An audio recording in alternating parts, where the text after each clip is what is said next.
بزرگ دوستو، نوجوان ساتھیو، عزیز بچوں، السلام علیکم ورحمۃ اللہ وبرکاتہ۔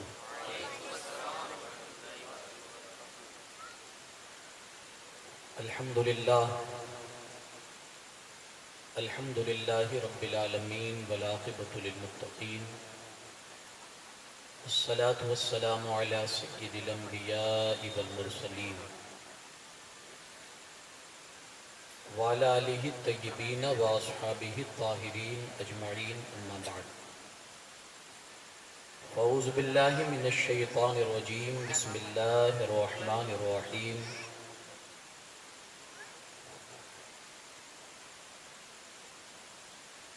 اقرأ باسم ربک الذی خلق،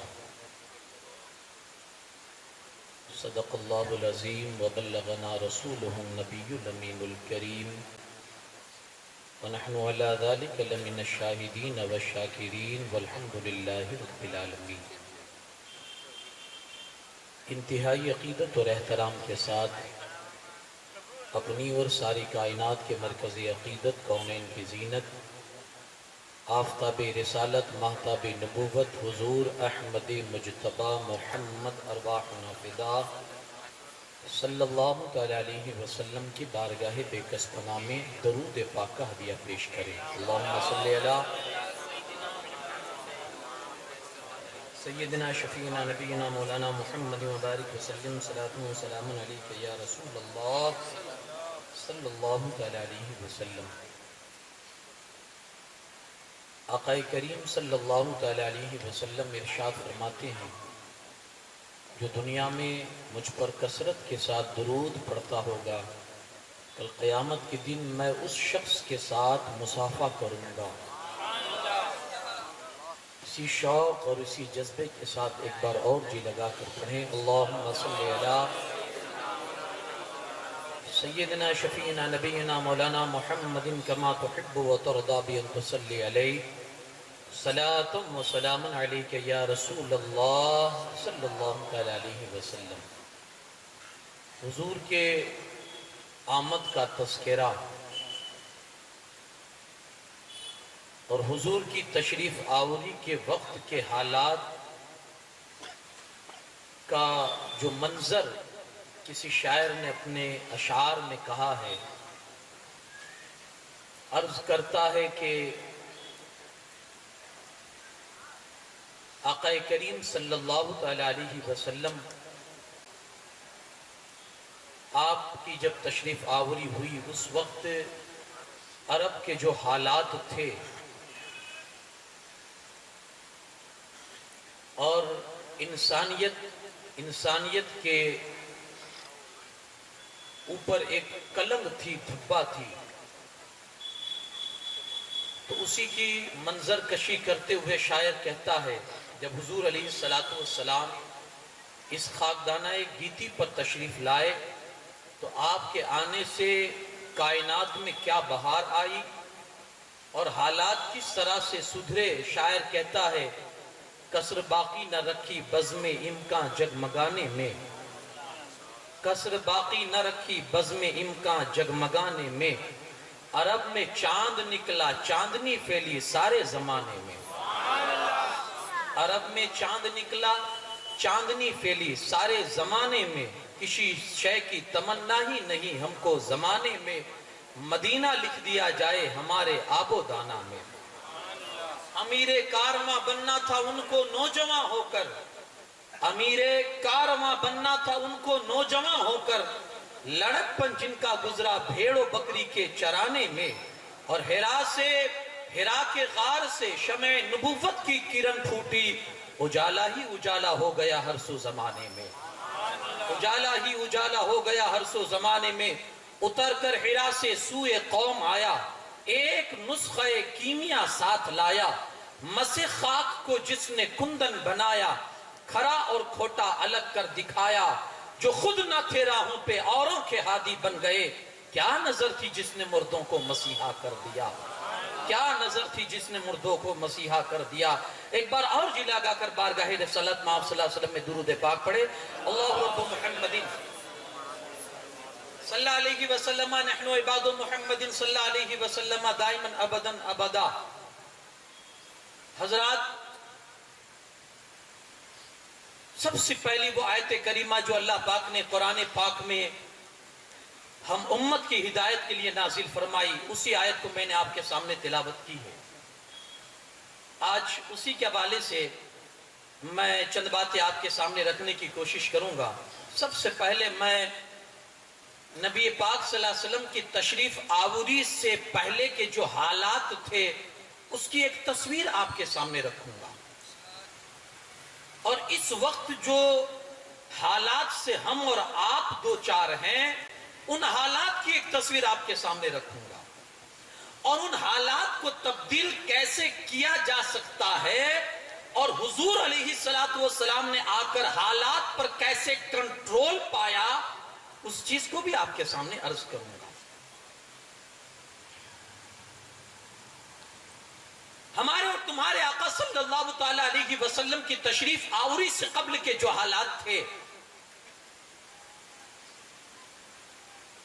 آپ ایسے سمجھیے کہ حالات اس قدر سنگین تھے اور ظلم و تشدد کے بازار اس قدر گرم تھے کہ انصاف اور آسائش اور نرمی کی تو کوئی بات کرتا ہی نہیں تھا۔ جس کے پاس تھوڑی سی طاقت ہوتی وہ اپنے ماتحت اور اپنے سے کمزور پر جس قدر چاہتا ظلم کرتا تھا۔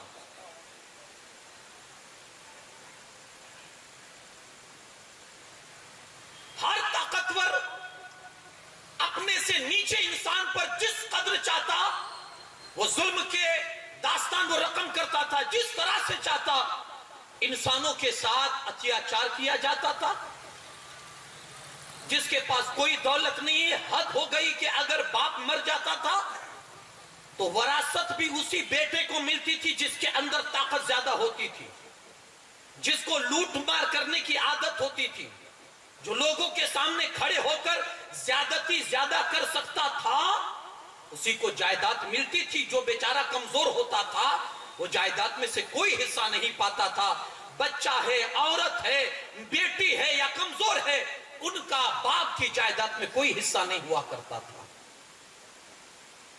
ظلم کی ایسی داستان یہ صرف انسانوں کے ساتھ نہیں تھی۔ آپ کو حیرت ہوگی کہ آج اگر ہمیں جانور کھانا ہوتا ہے، کسی جانور کا گوشت کھانا ہوتا ہے تو ہم اس جانور کو اللہ کے نام پر حلال کرتے ہیں، ذبح کرتے ہیں۔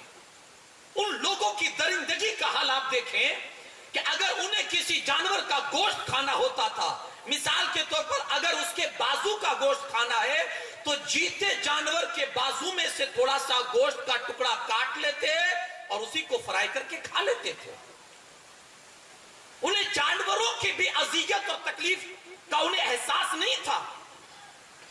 اگر مکمل جانور کھانا ہوتا تو جانور کو باندھ کے اسے ایسے ہی زندہ آگ میں ڈال کر بھون لیا کرتے تھے، پھر وہ تڑپے چاہے مرے، ان سے انہیں کوئی مطلب نہیں ہوتا تھا۔ صورت ایسی ان لوگوں نے بنا ڈالی تھی۔ آپ کو حیرت ہوگی کہ انسان ہونے کے باوجود انسان کہنا بھی ان کے لیے، اگر آپ ان کی زندگی کو دیکھیں گے، شرم کی بات ہوتی تھی کہ کس لحاظ سے اور کس اینگل سے انہیں انسان کہا جائے۔ انسان ہو کر درندوں جیسی زندگی گزارتے تھے۔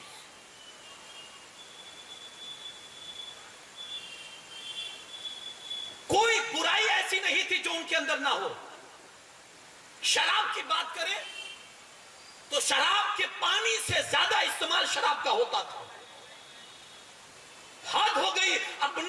اپنے بزرگوں کی قبروں پر جب جاتے تھے، اپنے مرنے والوں کی، تو شراب کا لوٹا بھر کے جاتے تھے اور ان کی قبروں پر شراب کے چھینٹے اڑاتے تھے اور اس کو برکت سمجھتے تھے۔ عقلوں پر بالکل پردہ پڑ چکا تھا۔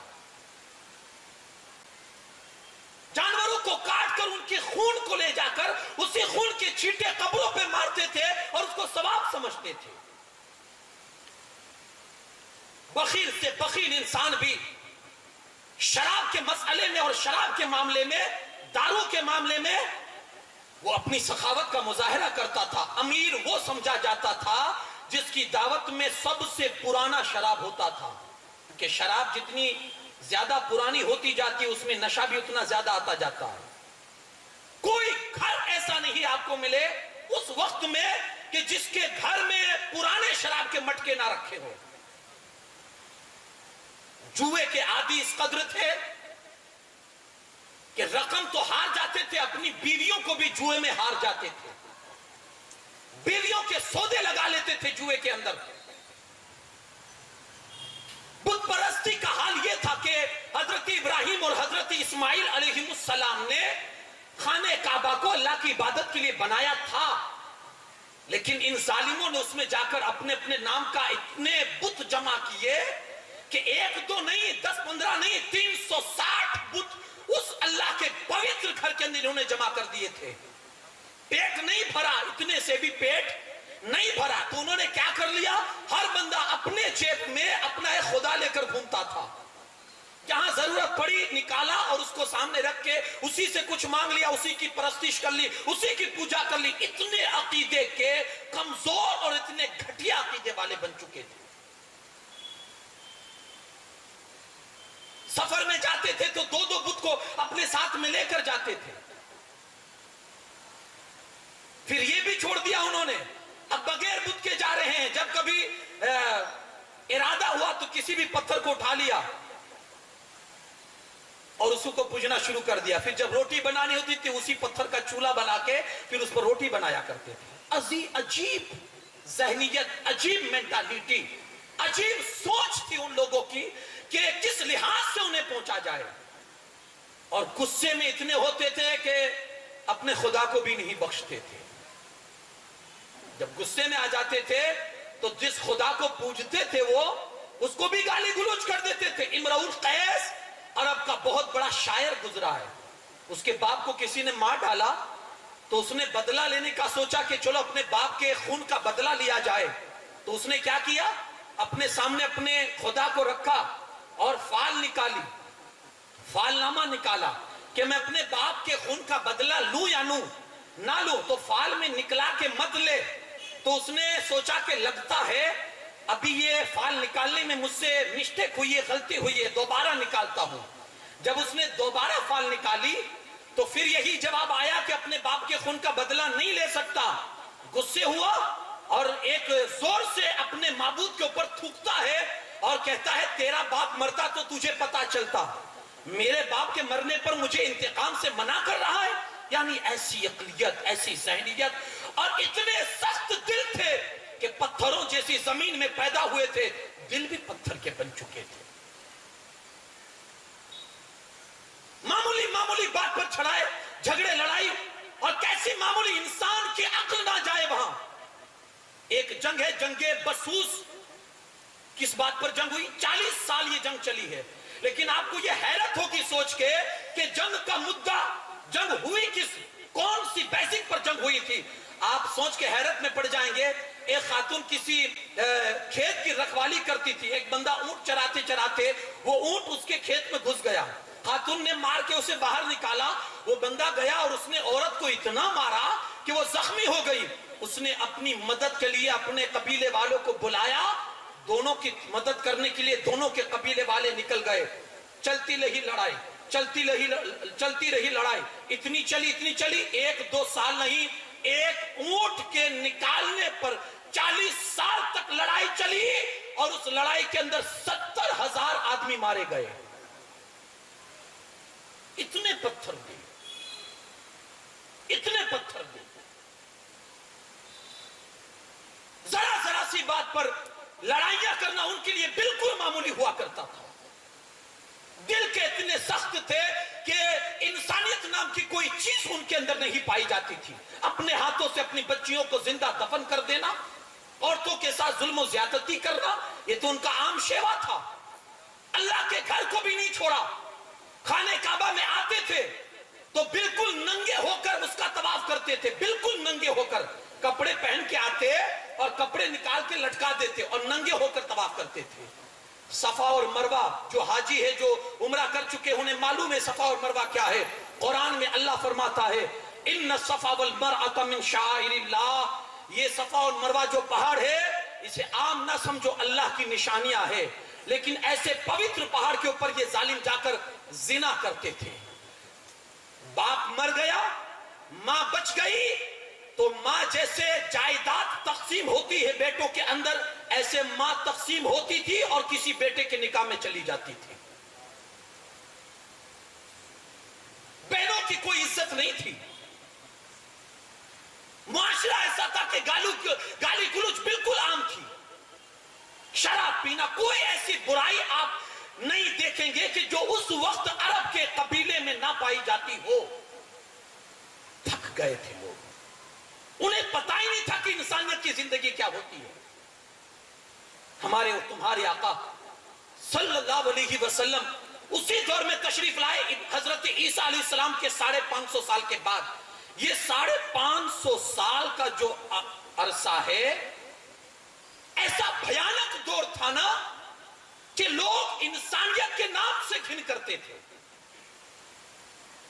خود انسانیت کی زندگی گزار کر بھی انہیں سکون نہیں تھا. یہ آپ کہیں گے میں اتنا طویل گفتگو کو کیوں کرتا ہوں؟ میں رسول اللہ کے آنے کا مقصد سمجھانا چاہتا ہوں. اور جس لحاظ سے میرے مصطفیٰ نے ایک بار کی ماحول پر جو کنٹرول کرا تھا، جس چیز سے کیا تھا، وہ مدعا میں آپ کے سامنے رکھنا چاہتا ہوں. کاش کہ اگر اس چیز کو آج ہم بھی اپنا لینا، پھر دیکھیں ہمارے معاشرے کی برائیاں کیسے ختم ہوتی ہیں. یہ ایک تصویر تھی جو میں نے آپ کے سامنے رکھی حضور علیہ الصلوۃ والسلام کے آنے سے قبل. میرے آقا تشریف لائے، پورا ماحول آپ نے 40 سال تک دیکھا. اعلان نبوت ابھی نہیں فرمایا. 40 سال تک پوری سوسائٹی کو دیکھا. جوا عام، شراب عام، گالی گلوچ عام، کسی کے خون کی کوئی قدر و قیمت نہیں ہے. جو چاہتا ہے جس کو چاہتا ہے مار دیتا ہے. ارے انسانوں سے بھی زیادہ اگر مہتو سمجھا جاتا ہے، احترام کے لائق سمجھا جاتا ہے، تو جانوروں کے خون کو سمجھا جاتا ہے. ایک جانور کو بچانے کے لیے کئی جانیں انسانوں کی چکانی پڑتی تھی. حضور علیہ السلام نے 40 سال اس معاشرے کو اور سوسائٹی کو دیکھا تو اللہ کی بارگاہ میں عرض کرنے لگے، مولا یہ کیسے لوگ ہیں؟ آنکھ رکھ کے بھی اندھے ہیں، کان رکھ کے بھی یہ بہرے ہیں، زبان رکھ کے بھی یہ گونگے ہیں. علاج کس کا ہو؟ جس کی آنکھ میں خرابی ہو. جو آنکھ رکھ کے بھی نہ دیکھ سکے تو دنیا کا کون سا ڈاکٹر اس کا علاج کر سکتا؟ کان اس کے ریپیئر کیے جائیں جس کے کان میں تکلیف ہو. جسے کوئی تکلیف نہ ہو پھر بھی نہ سنے تو اس کا علاج کیا ہو سکتا ہے؟ زبان سے گونگے تھے، ہاتھ پیر سے بالکل لولے اور لنگڑے تھے. حالت یہ تھی کہ انسان ہو کر بھی درندوں جیسی زندگی گزارا کرتے تھے. میرے آقا نے 40 سال ان کی اس زندگی کو پڑھا. 40 سال. اب میں یہاں رک کر میں بتاؤں کہ جو برائیاں میں نے آپ کے سامنے گنائی، آج وہ ہمارے قبیلے میں ہے یا نہیں. جھوٹ کی بات کریں، دھوکہ دھڑی کی بات کریں، ظلم و تشدد کی بات کریں، غصے کی بات کریں، انسانیت کے خون کا احترام ختم ہونے کی بات کریں، شراب کی بات کریں، جوئے کی بات کریں، ہم کس لیول پر بات کریں کہ وہ ہماری سوسائٹی میں نہیں ہے. جو اس وقت کے حالات تھے وہی حالات آج ہمارے اندر ہے، وہی برائیاں ہمارے اندر ہے. فرق یہ ہے کہ اب جس حساب سے آپ تصور کریں اس چیز کو، وہ برائیاں جو ان لوگوں کے اندر تھی وہ ساری برائیاں آج ہمارے معاشرے میں ہے، اور ہم کہاں کھڑے ہیں؟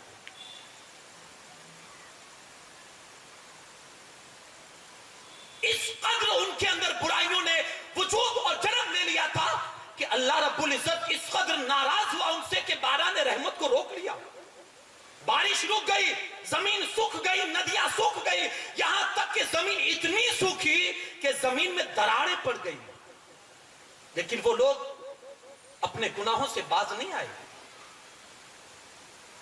اس قدر بھیانک ماحول جب اللہ کے رسول صلی اللہ علیہ وسلم نے دیکھا تو جانتے ہیں حضور نے کیا کیا؟ غار حرا میں گئے، کچھ روٹیاں لی ساتھ میں، غار حرا میں گئے. 1 دن 2 دن کئی دن تک حضور نے اپنی بھٹکی ہوئی امت کے سدھار کے لیے اللہ سے دوا مانگی. بولا علاج دے کوئی. آج حضور علاج لینے گئے غار حرا میں،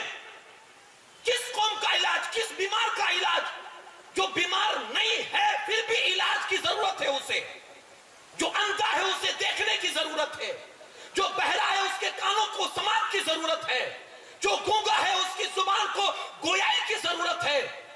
اس قدر وہ بیمار ہے. اللہ کے رسول صلی اللہ علیہ وسلم غار حرا میں پہنچے، کئی دن تک اللہ کی بارگاہ میں دعا کرتے رہے، مولا کچھ تو علاج دے، میری قوم اندھی ہو چکی ہے، وہ آنکھیں رکھ کے بھی نہیں دیکھ سکتی ہے، میری قوم گونگی ہو چکی ہے، زبان رکھ کر بھی نہیں بول سکتی ہے، میری قوم بہری ہو چکی ہے، کان رکھ کر بھی نہیں سن سکتی ہے. اتنے دنوں تک جب رسول پاک صلی اللہ علیہ وسلم نے اپنے خدا سے دوائی مانگی، علاج مانگا، جانتے ہو اللہ کی طرف سے علاج کیا ملا؟ جبرائیل امین بارگاہ رسالت میں حاضر ہوتے ہیں اور عرض کرتے ہیں، محبوب اللہ آپ کو سلام بھیجتا ہے اور کہتا ہے محبوب اپنی گمراہ اور بھٹکی ہوئی امت کے علاج کے لیے آئے ہو تو سنو اللہ کی طرف سے علاج ملتا ہے. اقرا. علاج کیا ملا؟ اپنی قوم سے کہو پڑھنا شروع کر دے، اللہ ساری برائیوں کو ختم کر دے گا. سب سے پہلا علاج ملا. جی ہاں، بڑی ذمہ داری سے کہہ سکتا ہوں کہ تعلیم ہی وہ چیز ہے جو سماج سے ساری برائیوں کو مٹا سکتی ہے. فقط تعلیم. اور اسی چیز کو ہم نے چھوڑ دیا ہے. اللہ کے رسول صلی اللہ علیہ وسلم نے 40 سال معاشرے کو پڑھا، علاج لینے گئے. علاج کیا ملا؟ علم. اقرا. 78,000 قرآن کے اندر الفاظ ہے، لفظ 78,000. اس میں سب سے پہلا لفظ جو نبی کے دل پر اترا ہے وہ علم ہی کا ہے. ایجوکیشن، تعلیم، علم. اگر آپ میں نہیں ہے کسی برائی سے آپ کبھی نہیں بچ سکتے. آج بہت باتیں ہو گئی، بہت دعوے ہو گئے. اگر آپ چاہتے سماج کی گندگیاں دور ہو، سماج میں سے برائیاں ختم ہو، لوگ صحیح معنوں میں زندگی کا ایک بہترین پلیٹ فارم چن سکے، ایک ہی علاج ہے، اپنے بچوں کو تعلیم سے آشنا کرو، پڑھاؤ اپنے بچوں کو. ہمارے لیے بہت رونے جیسی بات ہے آج جو قوم کی سب سے پہلی تعلیم علم تھی، جس قوم کے لیے اللہ کی طرف سے سب سے پہلی چیز ملنے والی علم تھا، آج وہی علم ہمارے بیچ سے کل عدم نہ کے برابر ہو چکا ہے. اور یہی سبب ہے کہ آج ہم دنیا کی نظروں میں کس جگہ پر کھڑے ہیں. یہی سبب ہے. مجھے یاد پڑتا ہے کہ علامہ اقبال یورپ کے دورے پر جب گئے، دل کے کانوں سے کھول کے سنیے گا ذرا اور اپنی بے بسی پر روئیے گا. ہم یہ نہیں کہتے کہ آپ اپنے بچوں کو دینی اور دنیاوی تعلیم سے دور رکھیں، صرف دینی تعلیم نہیں، ہر فیلڈ میں ہمارا بچہ آگے ہونا چاہیے، ہر فیلڈ میں. جی ہم جب کسی فیلڈ میں اپنے بچے کو آگے دیکھتے نا تو صحیح مانیے اور یقین کیجئے دل خوش ہو جاتا ہے کہ اللہ تیرا شکر ہے کہ ہمارا بندہ اس فیلڈ میں آگے ہے. چاہے کسی بھی فیلڈ میں ہو، ڈاکٹری لائن میں ہو، انجینئرنگ لائن میں ہو یا کسی بھی لائن میں ہو، جب اپنا بندہ دیکھتے ہیں دل باغ باغ ہو جاتا ہے کہ اللہ پاک ان کے ماں باپ کو لمبی عمر دے کہ انہوں نے اپنے بچے کو تعلیم سے آراستہ کر کے اس فیلڈ میں لا کر کھڑا کیا. پڑھائیے، بس ایک ہی علاج ہے. آقا کریم صلی اللہ علیہ وسلم وہاں جب اتنے بڑے بڑے کنڈم مجرم جو اس دور میں تھے، ان سارے مجرموں کا علاج کیا ملا؟ ایک علم. پڑھاؤ محبوب، پڑھاؤ محبوب، پڑھاؤ. اور اس پڑھانے نے ان کے دلوں کو، پتھر دلوں کو ایسا موم کر دیا کہ جو خود نہ تھے راہوں پر اوروں کے ہادی بن گئے. کیا نظر تھی جس نے مردوں کو مسیحا کر دیا. میرے مصطفیٰ نے اتنا پڑھایا، اتنا پڑھایا، اتنا پڑھایا کہ حضرت عائشہ صدیقہ رضی اللہ تعالیٰ عنہ کہتی ہے میرے پاس ایک خاتون آئی دو بچیوں کو لے کر میرے پاس ایک خاتون آئی، بیٹھی ہوئی تھی. میں نے 3 کھجوریں نکال کے، ماں عائشہ کہتی ہے میں نے 3 کھجوریں نکال کے اس عورت کو دی. اس عورت نے ایک ایک اپنی بیٹیوں کو دی اور ایک اپنے ہاتھ میں رکھی. بیٹیاں دونوں ایک ایک کھجور کھا گئی. عورت نے دیکھا کہ بیٹیاں ایک ایک کھجور کھا چکی ہے، ایک میرے ہاتھ میں پڑی ہے. اس عورت نے کیا کیا؟ وہ جو اپنے حصے کی کھجور تھی نا اس کے 2 ٹکڑے کیے، خود نہیں کھایا، اپنی بیٹیوں کو کھلا دیا. حضرت عائشہ صدیقہ رضی اللہ تعالیٰ عنہ رونے لگی اور دل ہی دل میں سوچنے لگی اور کہنے لگی اللہ کے رسول صلی اللہ علیہ وسلم کی بارگاہ میں، یا رسول اللہ صلی اللہ علیہ وسلم، یہ وہی عورت ہے، ایک وقت وہ تھا کہ یہی ماں اپنی بیٹیوں کو زندہ زمین میں دفنایا کرتی تھی، اور آج آپ کے نقش قدم اور آپ کی تعلیمات نے ان کے دلوں پر ایسا اثر ڈالا ہے کہ اللہ نے ایسی محبت ان عورتوں کے دل میں پیدا فرما دی ہے۔ یہ اثر تھا، یہ میرے مصطفیٰ کا، جو کل تک اپنی بیٹیوں کے خون کے پیاسے تھے نا، آج حضور کی تعلیم نے ان کے دلوں پر ایسا اثر کیا کہ اب وہی اپنی بیٹیوں کو اپنے کاندھوں پر بٹھا کر فخر محسوس کرتے تھے کہ ہم بیٹیوں کے باپ ہیں۔ یہ میرے مصطفیٰ کی تعلیم کا اثر ہے۔ علامہ اقبال گئے یورپ کی سرزمین پر، ایک بغیچے میں آپ شام کے وقت گھومنے کے لیے گئے تو ایک چھوٹے سے بچے کو پڑھتا ہوا دیکھا آپ نے، چھوٹا سا بچہ ہے، پڑھ رہا ہے۔ اب بغیچے کے اندر جہاں سارے بچے کھیل رہے ہو اپنی اپنی مستی میں، وہاں ایک چھوٹا بچہ اگر قلم اور کاپی لے کر پڑھتا ہو، لکھ رہا ہو، آپ کو حیرت نہیں ہوگی؟ علامہ اقبال حیرت سے اس بچے کو تکنے لگے، یار ایسا بچہ، سارے بچے کھیل رہے ہیں، بچوں کے اندر ایک فطری طور پر ایک کھیل کا بچپن میں ایک شوق ہوتا ہے کہ دوسرے بچوں کو دیکھے گا، سارے کام چھوڑ کے وہ بھاگے گا، چلو ہم جو نہیں بچے کھیل رہے ہیں تو چلو اسی کے ساتھ کھیلنا شروع کر دیں۔ وہ بچہ پڑھ رہا تھا، علامہ اقبال اس کے پاس گئے اور جا کر کہا، بیٹا کیا کر رہے ہو؟ کہا پڑھ رہا ہوں۔ کہا یہ چھوٹے چھوٹے بچے کھیل رہے ہیں، تمہارا دل نہیں کرتا کھیلنے کے لیے؟ تمہیں بھی کھیلنا چاہیے اس عمر میں، یہ کھیلنے کی عمر ہے نا، کھیلنا چاہیے، تم یہاں بیٹھ کے پڑھ رہے ہو۔ سنیں اس کا جواب، سنیں، چھوٹا سا بچہ ہے، سوچ دیکھیے اور جواب سنیے۔ علامہ اقبال نے جب کہا بیٹا عمر کھیلنے کی ہے، بیٹھ کے پڑھ رہے ہو، سارے بچے کھیلے، اس بچے نے اتنا کہا کہ میاں ہماری مقدار، ہماری قوم کی مقدار دنیا میں مٹھی بھر ہے، اگر میں کھیلنے لگ جاؤں گا نا تو ہماری قوم دنیا سے مٹ جائے گی۔ ہم دنیا میں مٹھی بھر ہے، کیا کہا اس نے؟ ہم دنیا میں مٹھی بھر ہے، اگر میں بھی کھیلنے لگ جاؤں گا تو ہماری قوم مٹ جائے گی۔ علامہ اقبال کہتے ہیں تو کس قوم سے تعلق رکھتا ہے؟ کہا یہودی ہوں۔ دیکھ رہے ہیں آپ، مٹھی بھر ہے لیکن دنیا کی ناک میں دم کر کے رکھا ہے۔ یہ اثر تعلیم، بہت بڑی دولت تھی جو اللہ کی طرف سے رسول اللہ کے ذریعے سے ہم تک پہنچی تھی، لیکن سوء نصیب اس دولت کو ہم نے ٹھکرا دیا۔ ہم تصور بھی نہیں کر سکتے، یعنی تعلیم کے مسئلے میں ہمارا بھائی بہت تیزی کے ساتھ بہت جلدی سمجھوتا کر لیتا ہے۔ تعلیم کے مسئلے میں بیٹا 200 روپے کما کے لاتا، کیا ضرورت ہے، جوان ہو چکا ہے، 2-4 سال جائیں گے بس شادی کر دیں گے، وہ اپنا وہ زندگی گزارے، ہم اپنی زندگی گزارے۔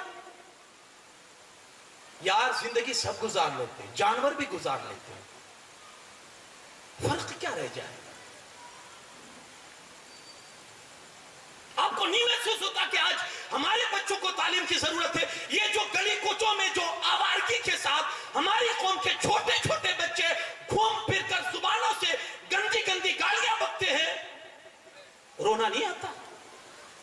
جس قوم کے بچوں کے ہاتھوں میں اسکول کی کتاب ہونی چاہیے تھی، مدرسے کی کتاب ہونی چاہیے تھی، آج ان کے ہاتھوں میں بیڈ بلہ ہے، رونا نہیں آتا؟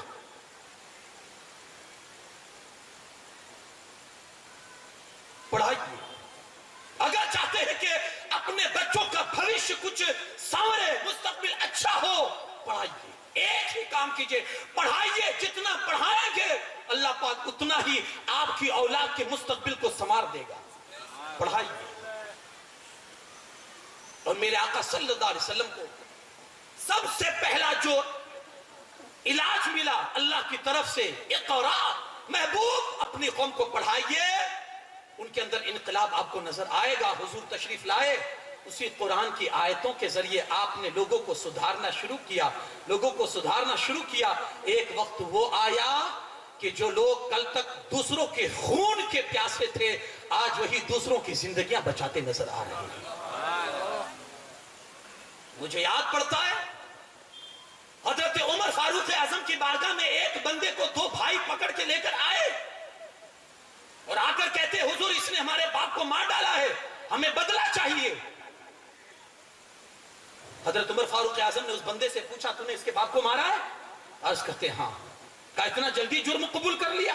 کہا حضور کیا کروں, اس کا باپ اپنے اونٹ کو لے کر میرے کھیت میں آیا تو میں نے اس سے کہا کہ تھوڑا دور لے جاؤ اپنے اونٹ کو, وہ نہیں سمجھا تو میں نے پتھر مارا تاکہ یہ ہٹ جائے, تو اتفاق سے پتھر اس کے سر میں لگا اور وہ مر گیا.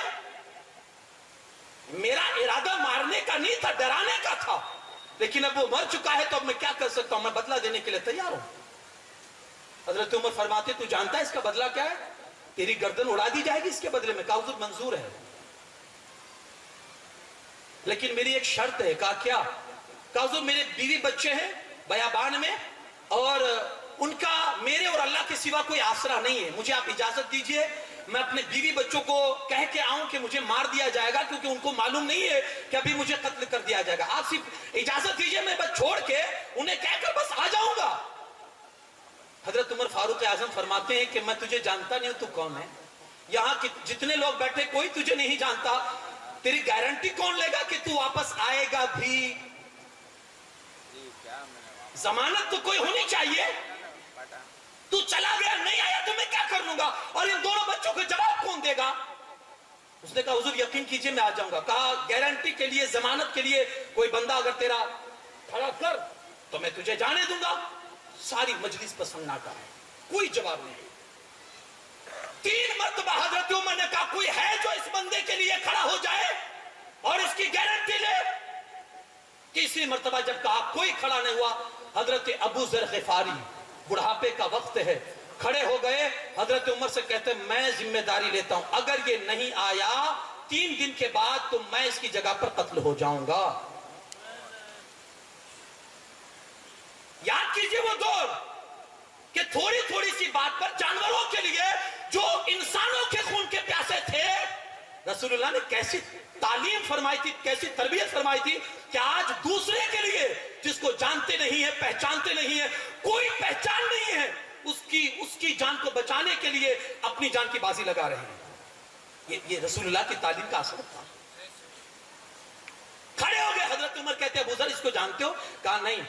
کہا پھر بھی کھڑے ہو گئے. کہا حضور اس کے چہرے پر جو ایمان کی علامت ہے نا, اس کے ایمان کی علامت مجھے کہہ رہی ہے کہ بندہ جھوٹ نہیں بولتا, سچ بولتا ہے, یہ ضرور واپس آئے گا. ایمان کی روشنی بھی تو کچھ ہوتی ہے نا یار. بڑا افسوس ہوتا ہے جب مسلم کسی سے دھوکہ کرتا ہے. ایک چھوی پوری خراب کر دی, ایک آئیڈینٹی جو ہمارے پاس تھی بالکل ہم نے اس کو مجروح کر دیا ہے, بالکل مٹا دیا ہے. یار آپ مسلمان ہو, آپ کی ایک چھوی ہے, آپ کی ایک آئیڈینٹی ہے, آپ کی ایک پہچان ہے جو کل تک زمانے میں تھی,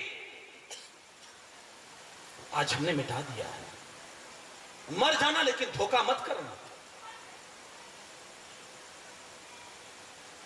آپ کو معلوم ہے اس سے ہمارے نبی صلی اللہ علیہ وسلم کو کس قدر تکلیف ہوتی ہے. مجھے یاد پڑتا ہے کہ دلی کی جامع مسجد میں ایک انگریز ٹورسٹ پر آیا. جامع مسجد میں گیا, ایک بھکاری بیٹھا ہوا تھا, مسلمان فقیر تھا, مانگ رہا تھا بھیک.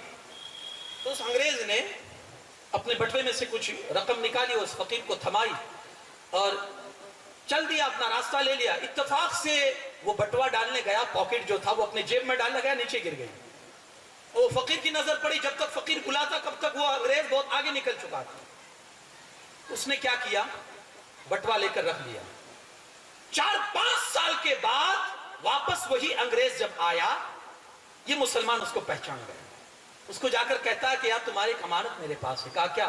کہا تم نے اس وقت میری مدد کی تھی, مجھے کچھ رقم دی تھی, اس وقت تمہارا بٹوا نیچے گر گیا تھا, تمہارا پاکٹ میں نے سنبھال کے رکھا تھا. انگریز نے جیسے ہی دیکھا اس کی آنکھیں پھٹی کی پھٹی رہ گئی. کہا یار اس میں اتنی دولت تھی, اتنی رقم تھی, ہمارے یہاں کا کرنسی جو ہے بڑا اونچا کرنسی ہوتا ہے. کہا اگر تو چاہتا تو آسانی کے ساتھ بہت کچھ انجوائے کر سکتا تھا اپنی لائف کو, اپنی زندگی کو, تو نے یہ بچا کے رکھا کیوں؟ میرا پاکٹ تو نے سنبھال کے رکھا کیوں؟ تب اس وقت مسلمان نے جو بات کہی تھی، وہ کہتا ہے کہ تو عیسائی ہے اور میں مسلمان ہوں. کل قیامت کا دن ہوگا جب اگر میں تیرا پاکٹ چرا لیتا، رکھ لیتا، دھوکہ دے دیتا، تجھے بتاتا نہیں، میں رکھ لیتا، کل قیامت کا دن ہوتا، تیرے نبی عیسیٰ علیہ السلام میرے رسول کی بارگاہ میں آتے ہیں اور آ کر کہتے کہ اے رسول اللہ صلی اللہ علیہ وسلم، تمہارے امتی نے میرے امتی کا بٹوا رکھ لیا تھا، میرے مصطفیٰ کو تکلیف ہوتی، اپنے رسول کو اس تکلیف سے بچانے کے لیے میں نے تیرے بٹوے کی حفاظت کی تاکہ میرے رسول کو آ کر تیرے رسول کچھ کہہ نہ سکے اور میرے رسول کا عزت سے سربلند ہو جائے.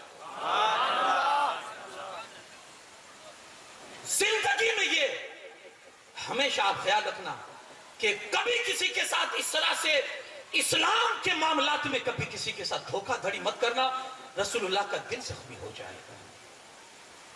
حضرت عمر فاروق اعظم نے ابو ذر غفاری سے کہا آپ تیار ہو؟ کہاں تیار ہو؟ وہ بندہ چلا گیا. 3 دن ہوئے، شام کا وقت ہو گیا، مجلس لگی ہوئی. حضرت عمر فاروق اعظم نے کہا ابو ذر غفاری وہ بندہ آیا نہیں، سورج ڈوبنے والا ہے، چند لمحے باقی. ابو ذر غفاری کی بھی سانس تھوڑی بڑی ہو چکی ہے کہ اب کیا ہوگا، ابھی تک بندہ آیا نہیں ہے. اس نے کہا تو تھا، اس کے چہرے پر سے لگتا نہیں تھا کہ وہ جھوٹ بول رہا ہوگا. حضرت ابو ذر غفاری تیار ہو گئے کہ چلو اب تو مرنا ہی پڑے گا. لیکن سورج ڈوبنے میں چند لمحے باقی تھے کہ ایک نعرے تکبیر کی آواز بلند ہوئی اور وہ بندہ حضرت عمر فاروق اعظم کی بارگاہ میں حاضر ہوتا ہے. حضرت عمر دیکھ کر چونک گئے. کہا اے آنے والے اجنبی، تجھے یہاں کوئی نہیں پہچانتا تھا، کسی کے پاس تیرا پتہ نہیں تھا کہ وہ تجھے ڈھونڈ کر لاتے، اس کے باوجود بھی تو آ کیوں گیا؟ تو اس نے جو جواب دیا تھا وہ کہتا ہے حضور میرے دل میں ایک ہی بات تھی کہ اگر میں اس طرح سے دھوکہ دھڑی کروں گا تو لوگوں کا کسی پر سے اعتماد اٹھ جائے گا، پھر وہ کسی کے لیے کبھی مدد کرنے کے لیے کھڑے نہیں ہوں گے، بھروسہ اٹھ جائے گا. اس لیے میں وعدے کو پورا کرنے کے لیے کہ مسلمان ہوں، مسلمان کے اندر وعدہ پورا کرنے کا یہ جذبہ ہوتا ہے، اس لیے میں آ گیا. حضرت ابو ذر غفاری سے حضرت عمر فاروق اعظم فرماتے تم اسے جانتے نہیں تھے، کھڑے کیوں ہو گئے؟ تو کہا کھڑا اس لیے ہوا تھا تاکہ اس بندے کو لگے کہ ابھی بھی دنیا میں لوگوں کی مدد کرنے والے موجود ہیں. جب ان دونوں بھائیوں نے یہ منظر دیکھا رونے لگے اور روتے ہوئے کہتے حضور اپنے باپ کے خون کا بدلہ نہیں چاہیے، ہم اس کو معاف کرتے ہیں تاکہ اس دونوں کو لگنا چاہیے کہ ابھی بھی رسول اللہ کے دین کے اندر لوگوں کو معاف کرنے والے بھی موجود ہیں. یہ کون سا اثر تھا؟ یہ مصطفیٰ کی تعلیم کا اثر تھا. خدا را پڑھائیے، جب تک آپ نہیں پڑھائیں گے قوم کے بچے آوارہ گردی کے اندر ہمیشہ آگے بڑھتے چلے جائیں گے، کرائم بڑھیں گے، جرائم بڑھیں گے. اگر ان پر مضبوط کنٹرول چاہیے آپ کو، پڑھائیے.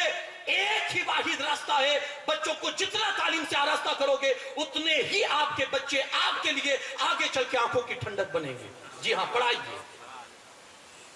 اس تعلیم کی ہم کو اہمیت پتہ نہیں چلے گی. اللہ کے رسول صلی اللہ علیہ وسلم جنگ بدر جب ہوئی نا تو آپ کو معلوم ہے کہ جنگ کا معاملہ کیا ہوا.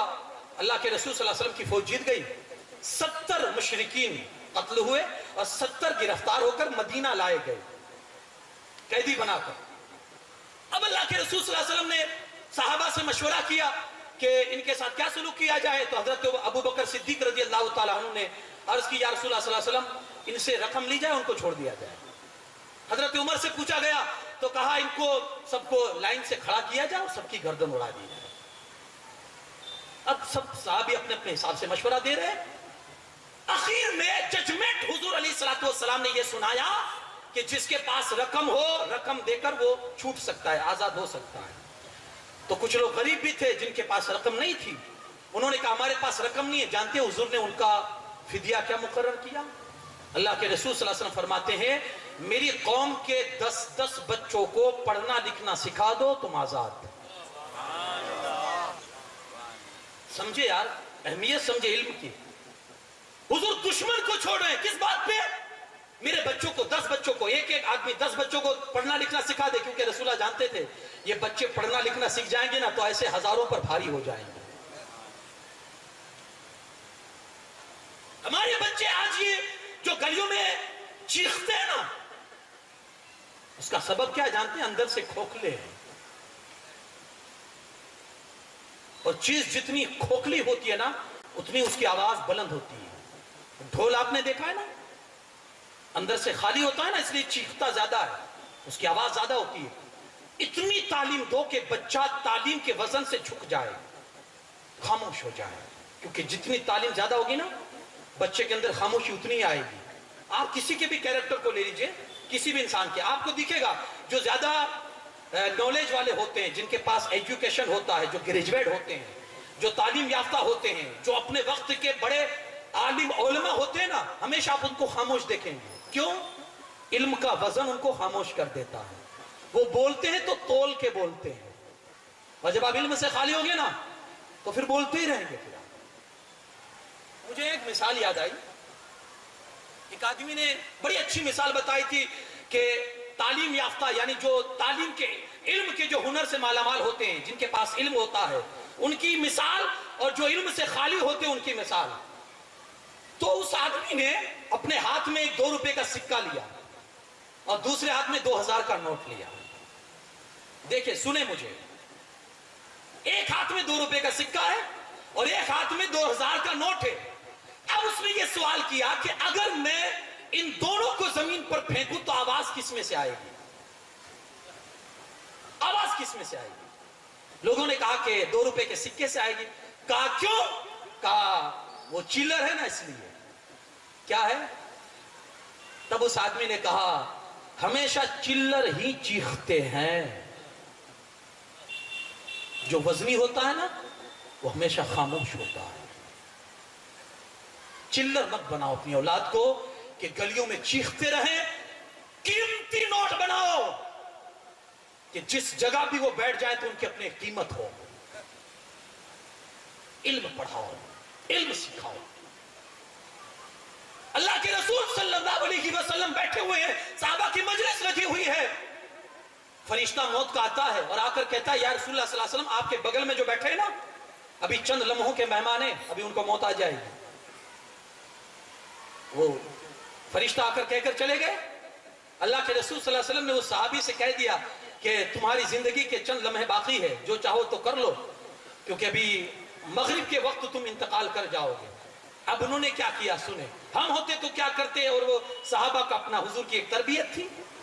عرض کرتے یا رسول اللہ صلی اللہ علیہ وسلم تو آپ ہی بتائیے نا اس وقت میرے لیے سب سے زیادہ بہترین چیز کون سی ہے, وہ میں کرنا شروع کر دوں, میرا رب مجھ سے راضی ہو جائے.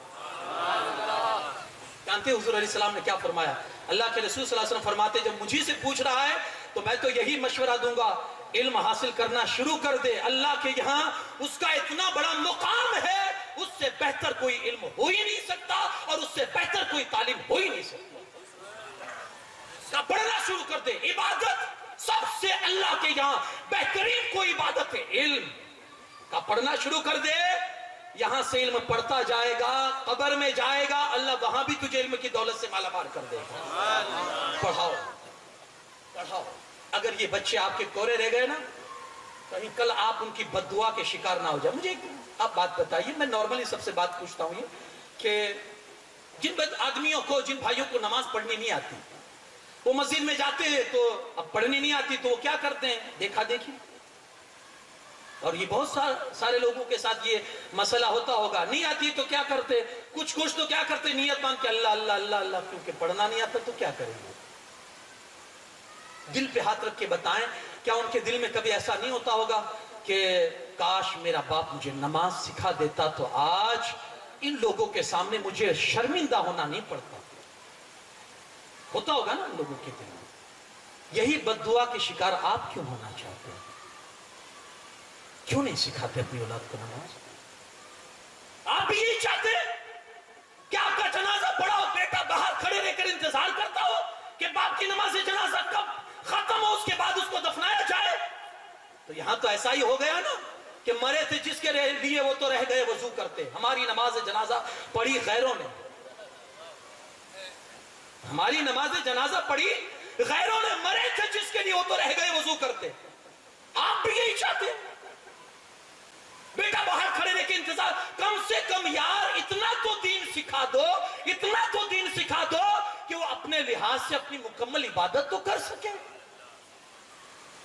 ہم نے کیا دیا ہے آپ اپنی اولاد کو. اگر یہ نہیں کیا تو کچھ نہیں دیا یار, کچھ نہیں دیا.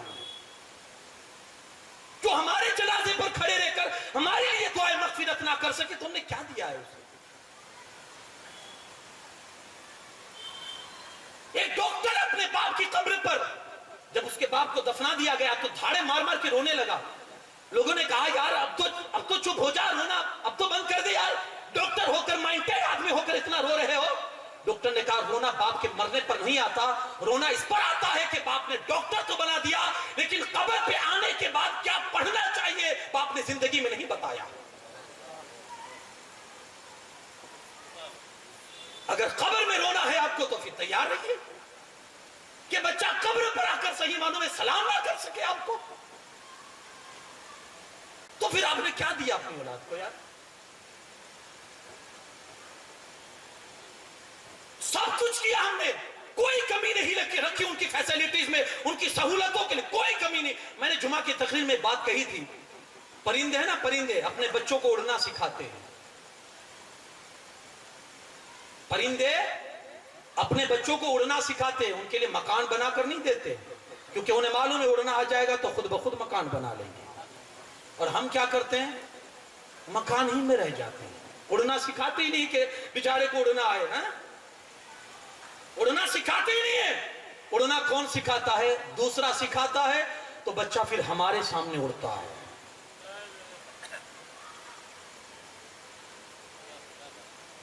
سوچئے اگر آپ کو اپنی اولاد سے محبت ہے, ایک محبت یہ بھی ہے کہ آپ اس کا بھوشیہ سوچیں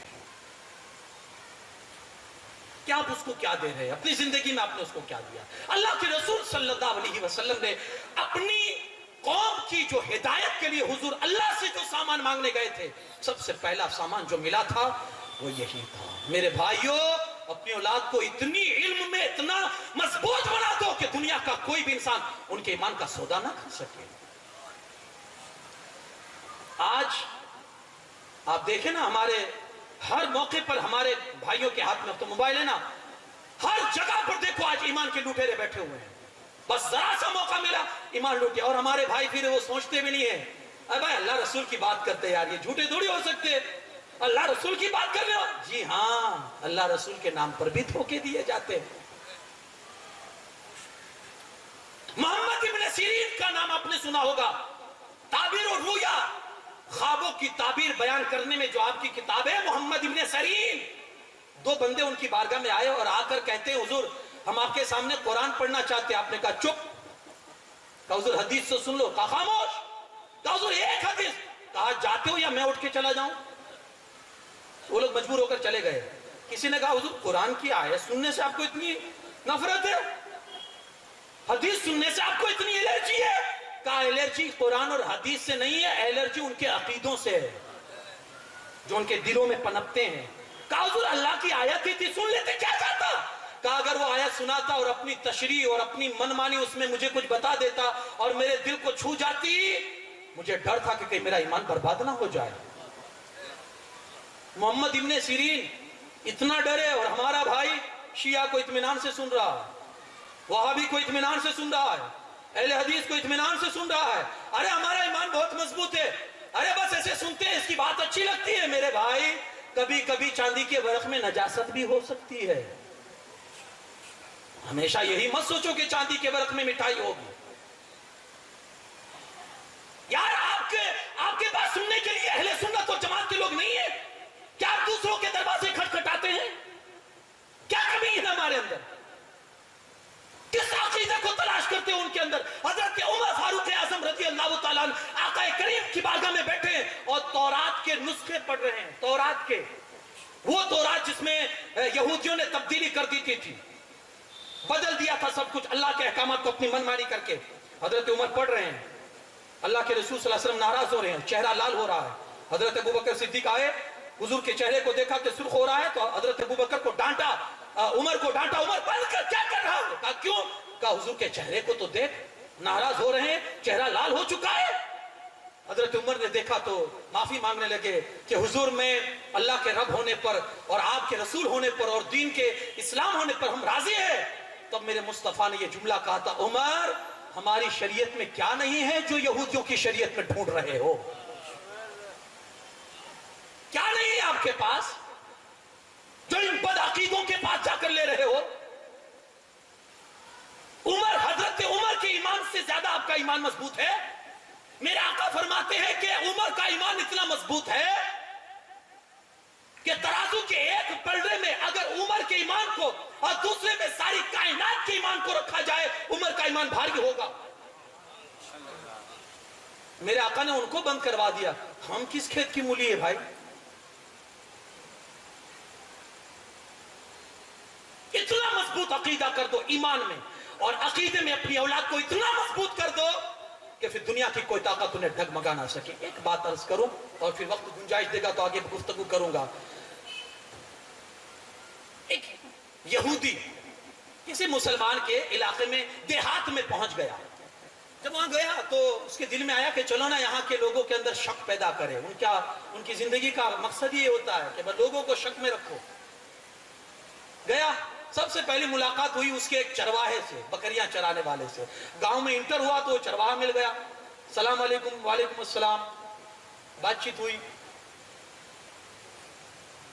وہ مسلمان بن کے گیا ہے، وہ یہودی اپنے آپ کو مسلمان ظاہر کر رہا ہے۔ کیسی طبیعت ہے، یہ سب بات چیت ہوئی تو دھیرے دھیرے وہ اسلام پر آنا شروع ہو گیا، بات چیت کرتے کرتے۔ اور بات ہی بات میں کہتا ہے یار تم کو نہیں لگتا ہے کہ قرآن پاک اللہ کی کتاب ہے، ہماری ہدایت کے لیے نازل ہوئی، لیکن اس میں کتنی آیتیں ایسی ہیں جو اللہ نے بار بار نازل فرمائی ہے، اگر اس کو کٹ کر دی جائے نا تو قرآن شارٹ بھی ہو جائے گا، یاد کرنا بھی آسان ہو جائے گا۔ تو مسلمان نے کہا وہ کون سی آیت ہے؟ تو اس نے دو چار آیتیں گنائی، فَبِأَيِّ آلَاءِ رَبِّكُمَا تُكَذِّبَانِ، جو قرآن پڑھتے ہیں سورہ رحمان میں یہ آیت کئی مرتبہ ہے، فَبِأَيِّ آلَاءِ رَبِّكُمَا تُكَذِّبَانِ۔ اس طرح سے کئی آیتیں قُلْ یَا أَیُّہَا الْکافِرُونَ میں مکرر آیتیں ہیں۔ تو وہ کہتا ہے کہ اگر یہ آیتیں جو بار بار اللہ نے جو قرآن میں لائی ہے، اگر وہ آیتوں کو ہٹا دیا جائے، مطلب تو ایک ہی ہوتا ہے، اگر ہٹا دیا جائے تو قرآن شارٹ بھی ہو جائے گا اور یاد کرنا بھی لوگوں کے لیے آسان ہو جائے گا۔ دیکھیں کیسے فتنے میں ڈال رہے ہیں۔ تو قرآن کے مسئلے میں ایک عقیدہ پیدا ہے، اگر کسی نے ایک آیت کا بھی انکار کیا تو وہ اسلام سے خارج ہو جاتا ہے، قرآن کے ایک حرف کا انکار نہیں کر سکتا۔ اب اس نے کہہ دیے، مسلمان بڑے اطمینان سے سن رہا تھا وہ چرواہا، کہا یار تم بات تو اپنے حساب سے کر رہے ہو لیکن میری بھی تو سنو۔ کہا کیا؟ کہا تم یہ کہہ رہے ہو کہ اللہ نے جو چیز ڈبل مرتبہ قرآن میں رکھی ہے اس کو ڈیلیٹ کر دینا چاہیے، سنگل رکھنی چاہیے تاکہ قرآن آسان ہو جائے نا؟ تو کہا ہاں۔ تو کیا تمہارے بدن میں بھی کچھ چیزیں بڑی ڈبل ڈبل ہے؟ تمہارے ہاتھ دو ہے، ایک ہاتھ سے بھی کام چل جائے گا نا، وزن ہلکا ہو جائے گا تھوڑا۔ کان بھی دو ہے تو ایک کان سے بھی لو تو سن سکتے ہیں نا، تو بھی کاٹ دیا جائے۔ تمہارے پیر بھی دو ہے تو ایک کو کاٹ دیا جائے، ایک سے بھی کام چلے گا۔ تمہاری آنکھیں دو ہے تو ایک نکال لی جائے، ایک سے بھی کام چلے گا۔ جب یہ اسے سنا تو حیرت سے اٹھتا ہے اور کہتا یار جس قوم کے چرواہے اتنی علم والے ہو تو اس کے عالم کتنی علم والے ہوں گے۔ اتنا پڑھاؤ کہ کوئی بھی گستاخ تمہاری قوم کے کسی بچے پر اپنا جال نہ ڈال سکے۔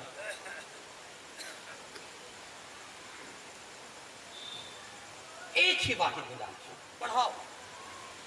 اب اس سے بڑھ کر ہماری قوم کے لیے اور کیا زبو حالی ہو سکتی ہے کہ آج جس قوم کی سب سے پہلی تعلیمی تھی علم پڑھنا، آج اسی معاملے میں ہم بالکل پیچھے ہو چکے ہیں۔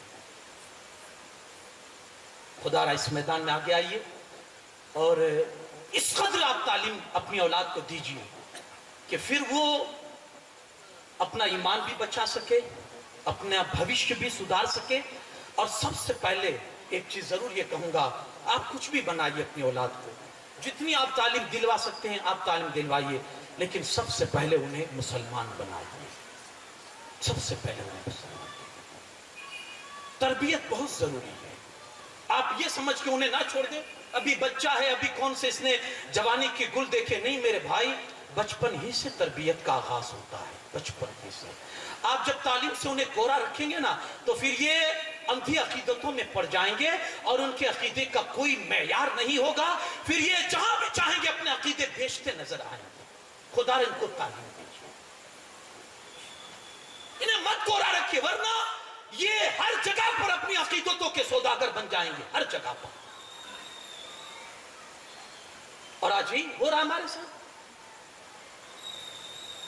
مجھے وہ لطیفہ یاد آتا ہے، شاید میں نے آپ کے سامنے کبھی بیان کیا ہو.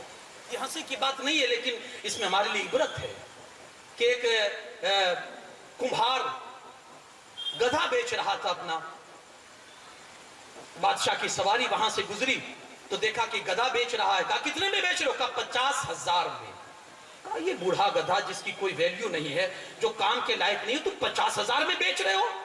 کہا ہاں. وزیر نے بادشاہ سے جا کر کہا تو بادشاہ نے کہا اس سے پوچھے اس میں خوبی کیا ہے کہ یہ 50,000 میں بیچ رہا ہے. تو بادشاہ نے جب یہ پوچھا تو وہ دیہاتی جو تھا وہ کہتا ہے اس کی خوبی ہے کہ جو اس پر بیٹھ جاتا ہے نا اس کو مکہ مدینہ دکھائی دیتا ہے. اب اندھی عقیدت دیکھیے آپ، اندھ شدہ جس کو کہتے ہیں، اندھ شدہ آج ہمارے اندر کٹ کٹ کے بھری ہوئی ہے نا.